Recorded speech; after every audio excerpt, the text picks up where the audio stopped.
नाज़रीन ग्रामी, पाकिस्तान के पास ऐसे ऐसे हथियार मौजूद हैं जो दुनिया में ना तो इंडिया के पास मौजूद हैं और ना ही अमेरिका और इसराइल के पास होंगे। इसलिए जैसे भी हालात हो, पाकिस्तान को हराना मुश्किल ही नहीं बल्कि नामुमकिन तरीन काम है। आज हम ऐसे ही कुछ पाकिस्तान के खुफिया हथियारों के हवाले से बात करेंगे जिनका इल्म बहुत ही कम लोगों को है। पाकिस्तान ने अपने इन खुफिया हथियारों को आज तक एलानिया तौर पर लॉन्च नहीं किया और ना ही पाकिस्तानी फौज इनकी तस्दीक करती है, मगर वक्फे से ये हथियार खबरों की जीनत बनकर दुश्मन की नींदें उड़ाते रहते हैं। नाज़रीन ग्रामी, आज की इस ज़ेरे नज़र वीडियो में हम पाकिस्तान के 10 सबसे बेहतरीन और खुफिया हथियारों के बारे में बात करेंगे जिनके बारे में शायद कोई दूसरा चैनल नहीं बता पाएगा। नाज़रीन, नंबर 1 तैमूर मिसाइल। दोस्तों, एक अंदाजे के मुताबिक पाकिस्तान तैमूर नामी बैन अल बरे आज़मी मिसाइल बना चुका है जो कि 7000 किलोमीटर रेंज का हामिल है। इस मुमकिन हथियार से अमेरिका सख्त परेशान है।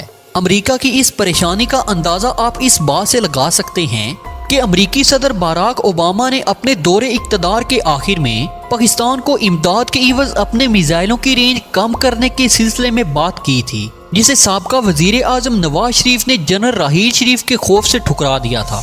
दोस्तों, अमेरिका की ख्वाहिश ये थी कि इमदाद के इवज़ पाकिस्तानी मिसाइलों की रेंज इस कदर कम कर दी जाए कि मिसाइल इसराइल तक कभी ना पहुंच पाएं और इस मुआहदे की बदौलत पाकिस्तान का तैमूर मिसाइल प्रोग्राम भी खत्म हो जाए। नाज़रीन, नंबर 2 दुनिया का स्मॉल एटम बम। पाकिस्तान का दूसरे नंबर पर खुफिया तरीन हथियार दुनिया के सबसे छोटे एटमी हथियारों को तस्वर किया जाता है। 2001 में जनरल परवेज मुशर्रफ ने एक इजलास के दौरान अमरीकी ओहदेदारों के सामने हैरत अंगेज इंकशाफात किए थे कि पाकिस्तान क्रिटिकल लिमिट से कम मिकदार में प्लूटोनियम को इस्तेमाल करते हुए एटमी हथियार बनाने में कामयाब हो गया है, जिस पर अमरीकी ओहदेदार सख्त परेशानी में मुब्तला हो गए। गोया के परवेज मुशर्रफ ने अमरीकियों के सामने हालात की नज़ाकत को बांपते हुए इंकशाफ तो कर दिया, लेकिन पाक फौज ने बाकायदा तौर पर कभी ऐसे खुफिया हथियारों के होने की तस्दीक नहीं की और इस राज को आज तक राज ही रखा गया है। नाज़रीन, नंबर 3 कमर्शियल हथियारों में एटम बम गिराने की तरमीम। दोस्तों, इंतहाई मोहतात अंदाजे के मुताबिक पाकिस्तान में मुमकिन तौर पर चंद कमर्शियल हथियारों में ऐसी तब्दीलियां की हैं जिनकी बदौलत जरूरत पड़ने पर इनके जरिए किसी भी दुश्मन मुल्क में हिरोशिमा और नागासाकी तर्ज का एटमी हमला किया जा सकता है। और इन हथियारों में की गई तब्दीलियों का डिजाइन इस कदर मुख्तसर है कि कोई हथियार साज कंपनी इस मामूली सी तब्दीली के पीछे छुपा राज कभी भी समझ नहीं पाएगी।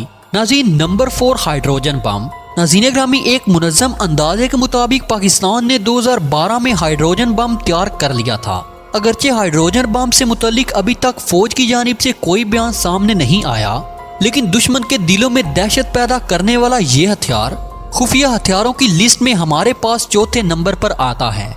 बाज़ अमरीकी माहिरीन के मुताबिक 3 सितंबर 2017 को शुमाली कोरिया ने जिस हाइड्रोजन बम का तजुर्बा किया उसकी टेक्नोलॉजी पाकिस्तान ने शुमाली कोरिया को फरोख्त की थी। नाज़रीन, नंबर 5 स्टेल्थ न्यूक्लियर टॉर्पेडो। दोस्तों, टॉर्पेडो एक ऐसा हथियार होता है जो ज़ेरे समंदर आबदोज की तरह सफ़र करके समंदर में मौजूद किसी भी बहरी बेड़े या आबदोज को अपनी तबाही का निशाना बनाने की सलाहियत रखता है। मुमकिन तौर पर पाकिस्तान ने आम टॉर्पेडो की तरह एटम बम से लैस एटमी टॉर्पेडो भी तैयार कर लिया है, जिसे खामोशी से दुश्मन के वसी और रीज बंदरगाहों या समंदर में मौजूद बड़े पैमाने पर दुश्मन के जंगी बेड़ों को एक साथ ठिकाने लगाने के लिए इस्तेमाल किया जा सकता है। दोस्तों, वाज़ेह है कि सोवियत यूनियन ने 1955 में न्यूक्लियर टॉर्पेडो का कामयाब तजुर्बा किया था, जबकि पाकिस्तान के लिए इस किस्म का हथियार तैयार करना कोई मुश्किल काम नहीं है। नाज़रीन, नंबर 6 सोलर ड्रोन। दोस्तों, 2015 में ये खबर अखबारात की जीनत बनी जिसमें बताया गया था कि इस्लामाबाद में मौजूद national university of science technology के तालिबे इल्मों ने सोलर ड्रोन को तैयार कर लिया है और ये भी इत्तलाआत मिली थी कि पाकिस्तान एरोनॉटिकल कम्प्लेक्स की ज़ेरे निगरानी सोलर ड्रोन प्रोजेक्ट पर बाकायदा काम शुरू कर दिया गया है। बाद अजी इस खबर को मंजरनामे से बिल्कुल गायब कर दिया गया और गुमान किया जाता है कि इस आम प्रोजेक्ट को अभी तक खुफिया तौर पर सर अंजाम दिया जा रहा है। वाज़ेह है कि सोलर ड्रोन मुस्तकबिल करीब में सैटेलाइट की जगह ले लेंगे, क्योंकि सोलर ड्रोन कई माह के तवील अरसे के लिए इंतहाई बुलंदी पर मुसलसल और खुदकार तरीके से परवाज करने की अहलियत रखते हैं और दुश्मन के इलाके से मुतल्लिक आम मतलूबा मालूमात पहुंचाने में अपना कलीदी किरदार अदा कर सकते हैं। नाज़रीन, number 7 electro magnetic pulse weapon. दोस्तों इलेक्ट्रो मैग्नेटिक पल्स वेपन ऐसे हथियार को कहा जाता है जो निहायत खामोशी से दुश्मन के किसी भी मखसूस इलाके में मौजूद तमाम तर मवासलाती निज़ाम को सिर्फ 1 सेकंड के मुख्तसर वक्त में दरहम बरहम करने की अहलियत रखता हो। मतलब ये हथियार निहायत खामोशी से दुश्मन के बिजली पर चलने वाले तमाम तर निज़ाम को मफलूज कर सकता है, जिसमें दुश्मन के मिसाइल सिस्टम, एंटी एयरक्राफ्ट और एंटी मिसाइल सिस्टम और दीगर सैकड़ों निज़ाम शामिल हैं। कुछ अरसा कबल इससे मुतल्लिक खबरें मीडिया की जीनत बनी, जिसमें बताया गया कि पाकिस्तानी स्टूडेंट इस पेचीदा और मुश्किल टेक्नोलॉजी को इजाद करने में कामयाबी हासिल कर चुके हैं, जबकि बाद अजी इस खबर को भी मंजरनामे से बिल्कुल गायब कर दिया गया। नाज़रीन, नंबर 8, पाकिस्तान का खुफिया लेजर हथियार। दोस्तों पाकिस्तान आर्मी ने 25 अप्रैल 2012 को मुजफ्फरगढ़ में मुनक्किद जंगी मशकों में लेजर टेक्नोलॉजी की मदद से दुश्मन के टैंकों के इंजन बंद करने का अमली मुजाहरा किया था, लेकिन अब मुमकिन तौर पर पाकिस्तान इस टेक्नोलॉजी में खातिर ख्वाह कामयाबियां समेट चुका है।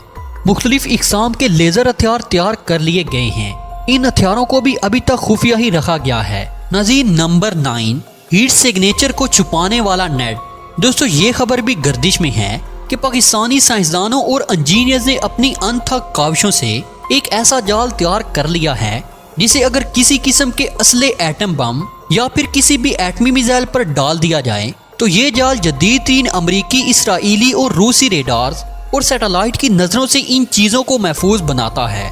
गुज़श्ता साल में भारत ने इसराइल से ऐसे ड्रोन और दीगर साजो सामान खुफिया तरीके से हासिल किए हैं जो ज़ेरे ज़मीन बंकर्स में मौजूद असलहा और दीगर एशिया की निशानदेही करने की सलाहियत रखते हैं।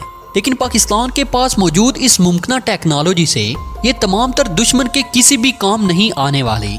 नाजरीन, हमारे पास आखिरी नंबर पर यानी 10वें नंबर पे है मजबूत तरीन आर्मर्ड। 2003 में जब ऑपरेशन इराकी फ्रीडम के नाम पर अमरीकी M1 इब्राहिम टैंक इराक की गलियों में दंदनाने और तबाही फैलाने लगे तो इराक भर में फैले मुजाहिदीन सरतोड़ कोशिश करने के बावजूद इन अमरीकी टैंकों को मौसर हमले के बाद भी तबाह नहीं कर पाए थे, क्योंकि इन टैंकों के ऊपर और इर्द गिर्द ऐसी मजबूत तरीन धात को लगाया गया था जिस पर हर तरह का हथियार बेअसर साबित हुआ। बाद में मालूम हुआ कि वो धात दरअसल यूरेनियम के मरकब से बनाई गई थी। दोस्तों ये धात दुनिया की मजबूत तरीन और खुफिया रखी जाने वाली धात है। खबर के मुताबिक पाकिस्तानी आर्मी के ज़ेरे इंतजाम खुफिया लेबॉर्ट्री सेंटर में इस धात को कामयाबी से तख्लीक कर लिया गया है, जबकि एक अंदाजे के मुताबिक दुनिया की सख्त तरीन धात होने की वजह से इस धात के टुकड़ों का इस्तेमाल पाकिस्तान के कई मिसाइलों के निचले हिस्से यानी रॉकेट बूस्टर की थ्रस्ट को कंट्रोल करने के लिए भी इस्तेमाल किया जाता है। इस धात की तख्लीक और इसके इस्तेमाल को अभी तक खुफिया रखा गया है। नाज़रीन ग्रामी, जैसे भी हालात हों, पाकिस्तान को हराना मुश्किल ही नहीं बल्कि नामुमकिन तरीन काम है। इसलिए अब दुश्मन को भी समझ लेना चाहिए कि पाकिस्तान के साथ किसी हाल में भी पंगा लेना महंगा पड़ सकता है। तो दोस्तों ये थे पाकिस्तान के वो हथियार जिनकी बदौलत दुश्मन कभी भी पाकिस्तान की तरफ मैली आंख से नहीं देख सकता, और अगर दुश्मन मैली आंख से देखने की गलती कर बैठे तो इनमें से कोई ना कोई हथियार दुश्मन के मुकद्दर में लिख दिया जाएगा। तो दोस्तों अब तक की अपडेट्स के लिए इतना ही। मिलते हैं एक नई वीडियो में, तब तक के लिए अल्लाह निगहबान।